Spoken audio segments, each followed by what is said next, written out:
আমার সুযুবক ভাইয়েরা, এই জমিনে যতদিন থাকবো কোরআনের পক্ষে থাকবো, এই জমিনে যতদিন থাকবো কোরআনের কাজ করব, ব্যক্তি জীবনে কোরআন আনবো, পারিবারিক জীবনে কোরআন আনবো, সামাজিক অঙ্গনে কোরআন আনবো। এই পক্ষে আমরা আছি না নাই? সব অন্যায় ভুলে গিয়ে, সব অপরাধ ভুলে গিয়ে বামপন্থী না থেকে আজকে থেকে ডানপন্থী হয়ে কাজ করব, পারা যাবে নাকি? আমরা ছুটবো কোথায়, ডানে নাকি বামে? সবাই বলেন, আমরা ছুটবো কোথায়, ডানে নাকি বামে?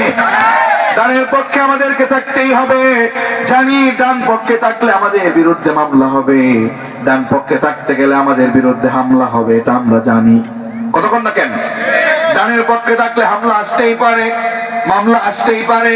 ডানের পক্ষে থাকলে মানুষ আমাদেরকে মারতেই পারে, ষড়যন্ত্র করতেই পারে। সব ষড়যন্ত্র থেকে আমাদেরকে ডানের পক্ষে থাকলে বাঁচাবে কে? আল্লাহ তাআলা নিজে বলছেন, রাসূল আপনি ভয় পাচ্ছেন কেন? আপনাকে বাঁচানোর জন্য তো আমি আল্লাহ আছি, ঠিক কি না? আল্লাহ তাআলা তার হাবিবকে ডাকলেন, ও হাবিব আপনি তাবলীগ করেন। সুবহানাল্লাহ করেন মানে আপনাকে যেটা বলেছি এটা সবাইকে পৌঁছায় দেন। সুবহানাল্লাহ কইতেন না? আল্লাহ তাআলা বলছেন, ইয়া আইয়ুহার রাসূল বাল্লিগ, ও রাসূল আপনি তাবলীগ করেন।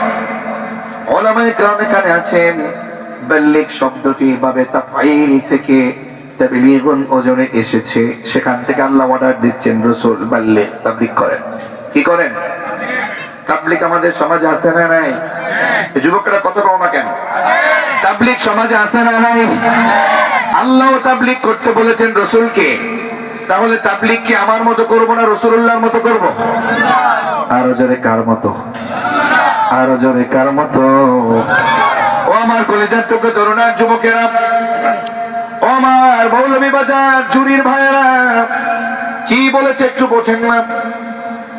বোঝেন আমি কি বলছি? একটু নজর লাগান, একটু কান লাগান, মনের কান দেন।